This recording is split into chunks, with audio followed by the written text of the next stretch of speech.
Have you ever stood in front of your closet on a hot day, pulled out a sleeveless top you actually love, held it up, and put it right back on the hanger?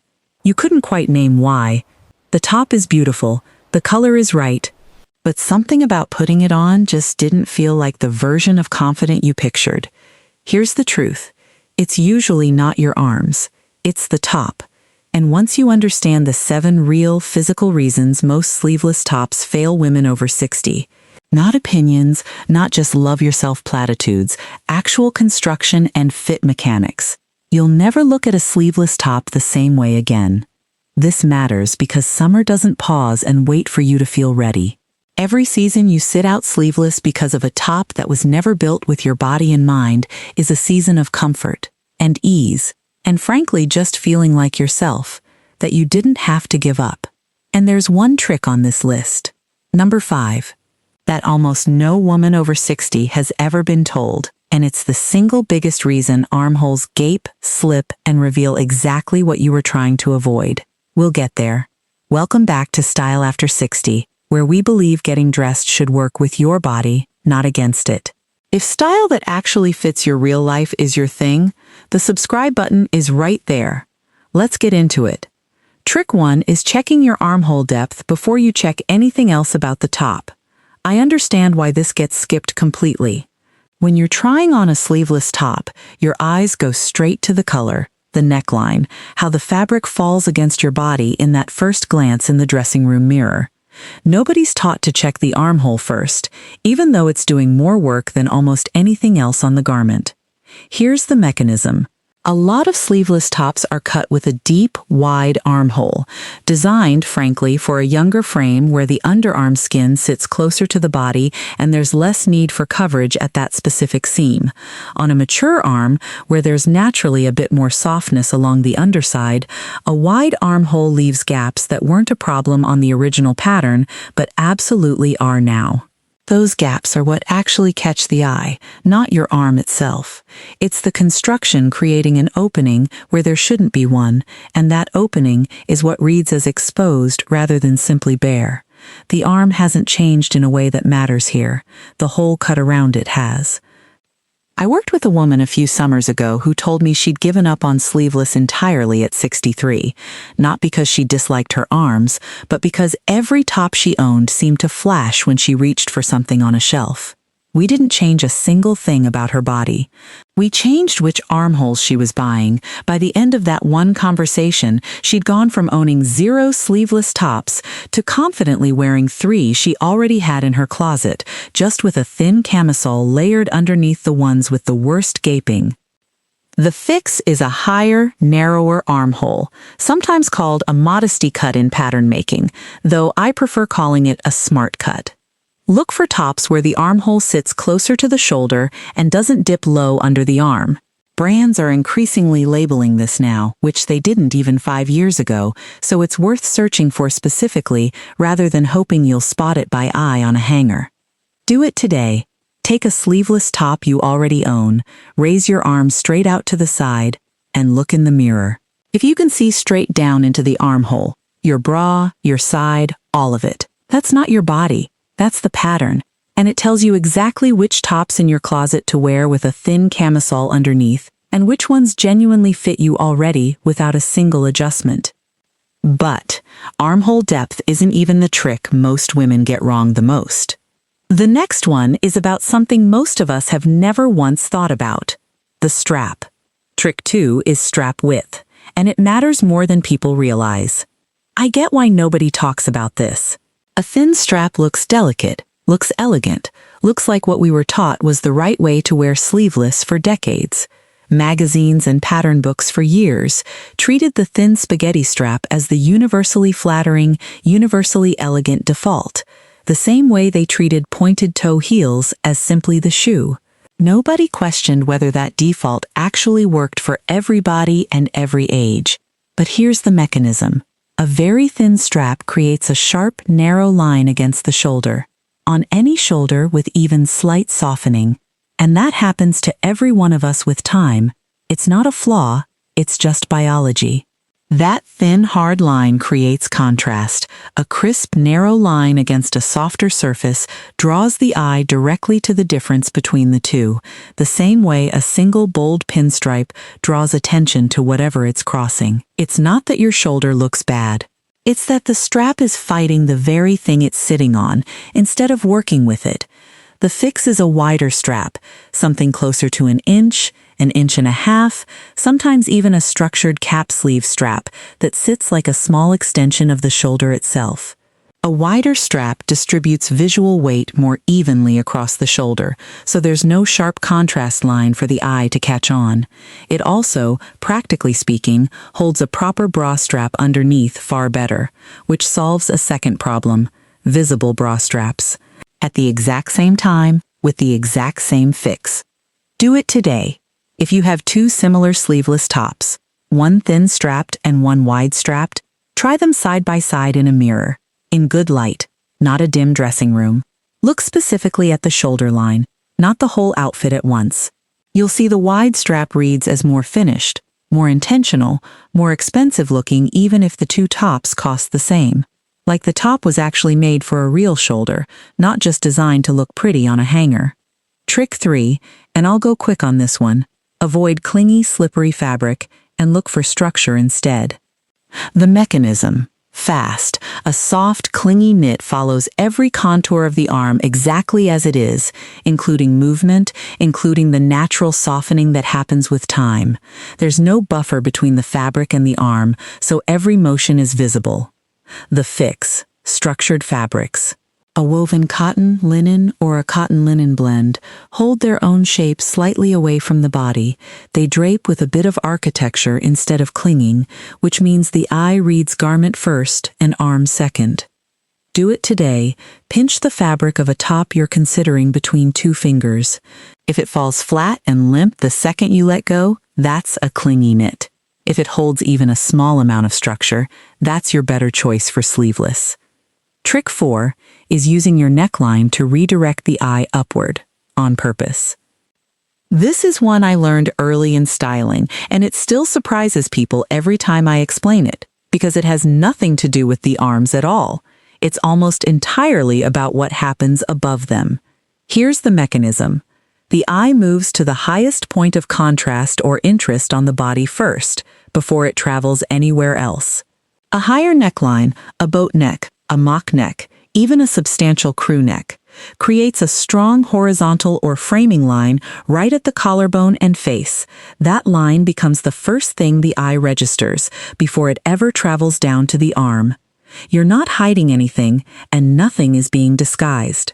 You're simply giving the eye somewhere more interesting to land first, the same principle a portrait photographer uses when deciding where to place the brightest point of light in a frame.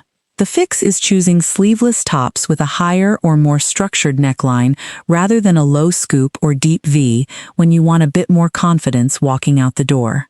A boat neck is particularly effective because its straight, wide line draws the eye horizontally across the collarbone, which also has the side benefit of making the shoulders look elegantly broad and confident rather than narrow or tentative. Do it today.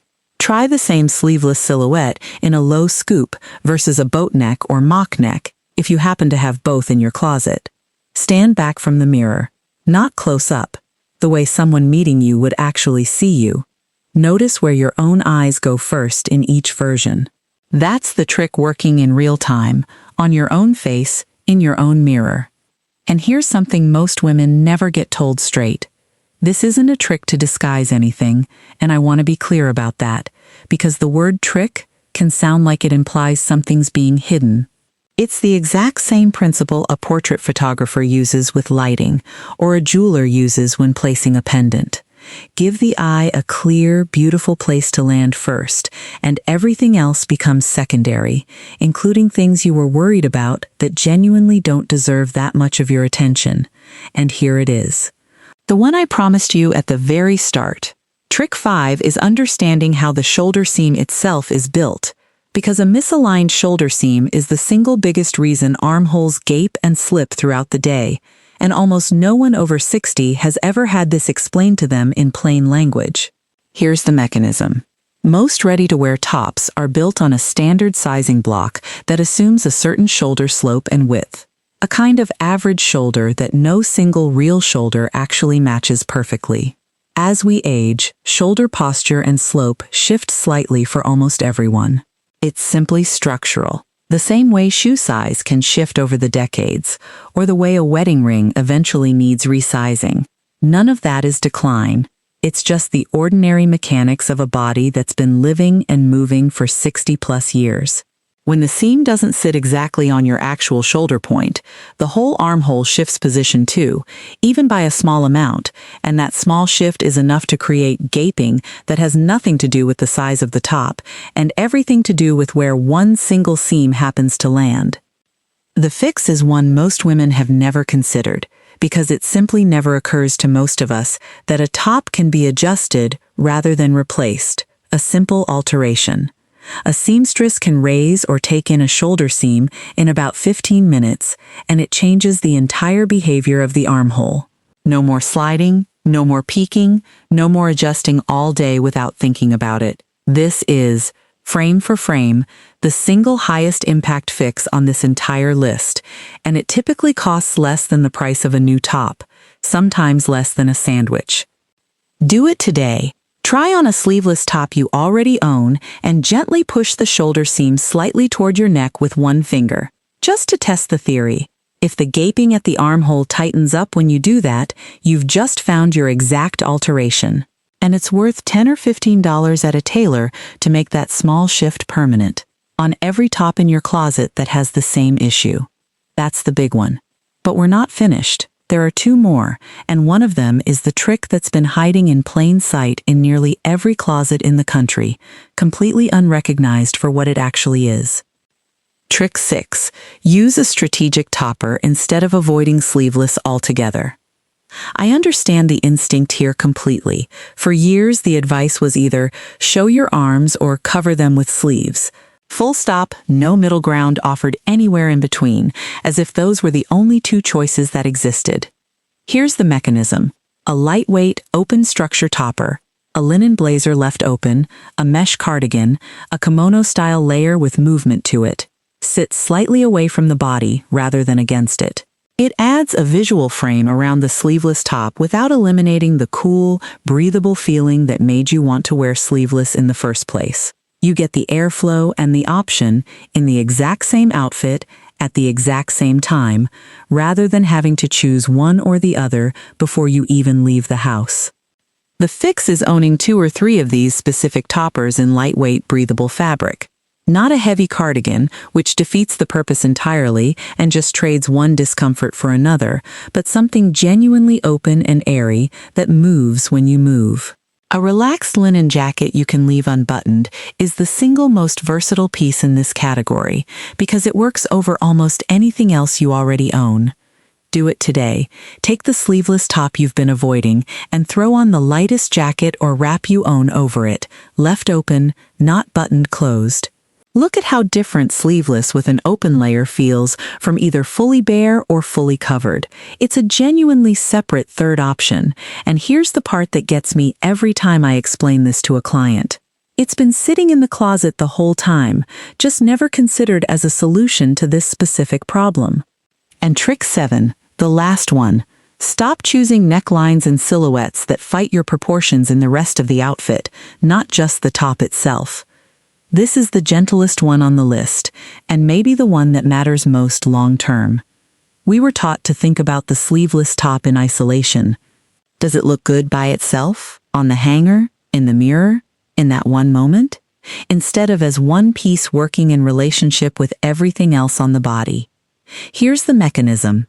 An A-line or gently fit and flare silhouette through the body of the top draws the eye down and out into a wider, more flowing shape below the chest. That movement away from the upper body naturally pulls visual attention away from the arms and shoulders, the same way a wide-leg trouser pulls attention away from the ankle, or the way a flared skirt pulls attention away from the knee. It's proportion doing quiet work in the background without a single thing being hidden or disguised. The fix is pairing your sleeveless top with a defined waistline, a slim belt, a tucked hem, a high-waisted bottom, so the eye has a clear anchor point at the waist before it ever travels up to the shoulder. A defined waist, combined with a slightly looser body through the top, creates the most flattering overall proportion for almost every figure, sleeveless or not, and it's a principle that holds true whether you're 25 or 75. I think about a woman I worked with who owned a beautiful sleeveless tank she'd never once worn outside the house. The top itself was fine. The problem was she always wore it untucked, with no waist definition anywhere in the outfit, so the whole silhouette read as one shapeless block from shoulder to hip. We tucked the front, added a slim belt, and she wore that exact same top to a dinner 2 weeks later and got 3 compliments on it. Nothing about the top changed, just where the eye was allowed to land. Do it today. Take your sleeveless top, and if it's loose through the body, add a slim belt at the natural waist. If it's already fitted, try a high-waisted bottom instead. Either move creates the same anchor effect, and you'll notice the whole outfit reads as more intentional, more put together, almost immediately, often before you've even left the bedroom. Now here's the real secret behind all 7 of these, the thing that ties every single one together once you can see it. Every trick on this list comes down to one idea. The eye follows structure, contrast, and direction, not skin. A gaping armhole isn't a flaw in your arm, it's an absence of structure at one specific seam. A thin strap isn't unflattering because of your shoulder, it's creating unnecessary contrast where a wider strap would create none. A low neckline doesn't expose anything, it simply fails to give the eye anywhere better to go first. Even the topper and the belt are doing the same job in different clothing, giving the eye direction and an anchor point rather than leaving it to wander and settle wherever it happens to land. Once you understand that the entire conversation is about fabric, construction, and direction, and never actually about your arms, your age, or anything about you personally, you stop needing anyone's permission to wear sleeveless. You stop needing to feel brave about it, the way so much advice frames it. You just need the right 7 details, in the right places, and you already have every one of them now. Every one of these has an easy, real fix. And the difference in how you feel reaching for a sleeveless top on a hot morning is genuinely real, not just a nice idea someone tells you to feel better. This isn't about bravery, and it isn't about forcing yourself to embrace anything you don't already feel. It's about the construction of the garment finally matching the body that's actually wearing it. You've earned the right to wear what's comfortable and beautiful and cool in the summer heat without a single second of hesitation, exactly as you are right now, today, not at some future point after anything changes about you. Nothing about you needs to change for any of this to work. Only the details of what you're reaching for in the closet. If this changed how you think about your own closet, give it a like. It genuinely helps more women find this, and subscribe for more of this every week here on Style After 60. And tell me in the comments, which of these 7 tricks are you trying first? I read every single comment, and I would genuinely love to know which one surprised you the most, or which top in your own closet you're going to go check the second this video ends.